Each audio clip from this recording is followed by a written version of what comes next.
Hey everyone, it's me again, Russ Shaw, with another dash cam session on a rainy day here in the Pacific Northwest.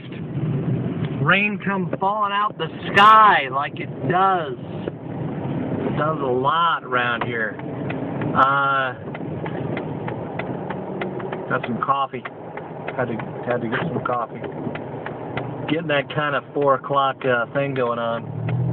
Drab gray day, you know, a little coffee helps.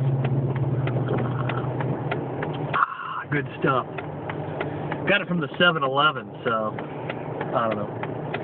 Anyway, as I was walking to the car, like I don't have a lid on here, so there was like raindrops getting in here, and I'm in SeaTac, which is close to the airport, so it's like a little jet exhaust in there, right? So I'm drinking some of that. Hey, jet exhaust was once jet fuel, so look on the bright side, right?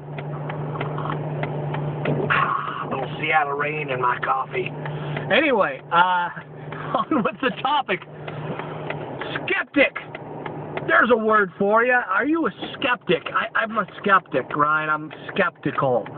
There's another word. A little skeptical. I'm a little skeptical. I'm a little guarded.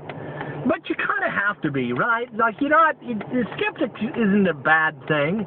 It's bad in a certain way if you're, you know, closed and skeptical, if you're closed-minded and skeptical, but being skeptical is kind of good, all right?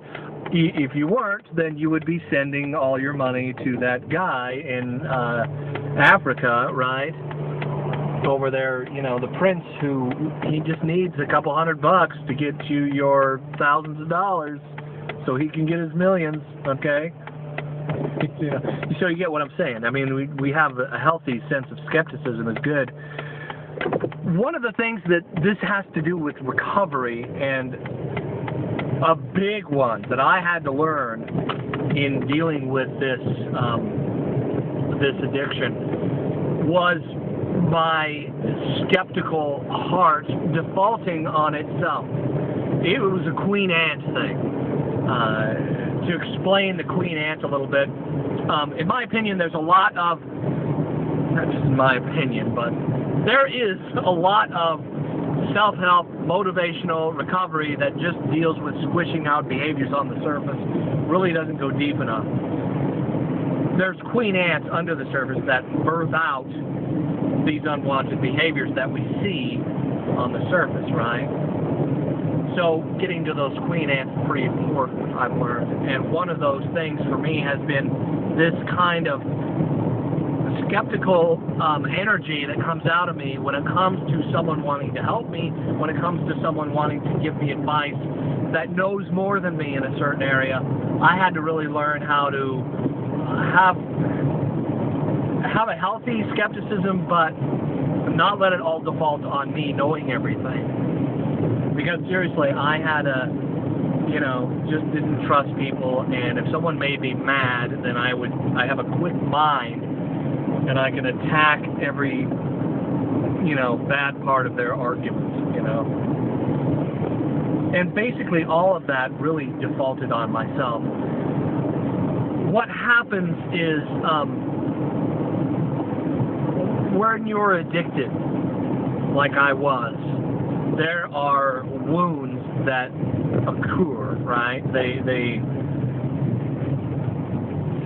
build up over time, heart wounds. We're not good at handling conflict a lot of times, so when these wounds build up, what can happen is we don't solve them very well. We tend to not want to communicate about it, so we just pretend like everything's fine when it's not.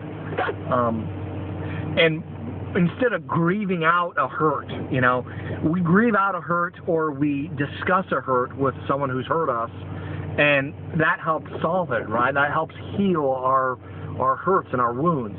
Even if it's something that happened to you that hurts and you grieve it properly, there's something to that. I had to learn how to grieve. That was another one. I didn't grieve, and the reason I didn't grieve was because I was so guarded, and part of my skepticism was just bitterness, right? when we're hurt, David Pallison, who's a professor, he's a counselor, he teaches and instructs counselors at a place called CCEF. He had a great metaphor, a great analogy to hurt and grieving. He said that when we grieve, it's kind of like milk, you know.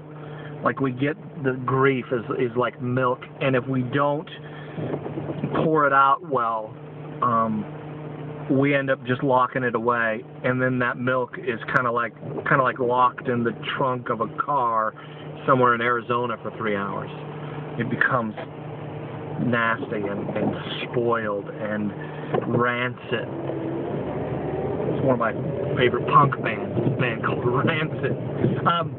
But you know what I'm saying, right? That grief, that hurt can become spoiled and nasty, and it becomes this energy that's bitter, negative, angry energy.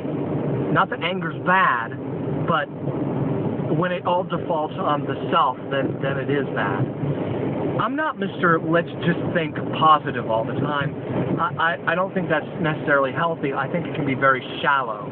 It can be another one of those, you know, just think positive and you're squishing the ants on the surface again instead of getting to the deeper truth that's birthing out these behaviors, which is selfishness. You know, when I'm super skeptical, basically what I'm doing is making me king, you know? I mean, I can pick apart my wife, for example. I can get so defensive with my quick mind. I got this little, you know, red lizard kind of defense attorney wearing his little suit that pops up, and I can argue my way, you know, out of anything. And sadly, it all defaults on me being right or me getting my way. It's just compulsive, habitual, selfish thoughts that all, you know, I've got to get my, I mean, that's not loving someone else when we're just chronically and compulsively giving into selfish thoughts. So where does your skepticism default on? That's my question for you. Do we run to positive self-help thinking, or are we willing to be honest enough to look at ourselves and say, am I just being chronically, habitually selfish? And how do I break that habit? You know?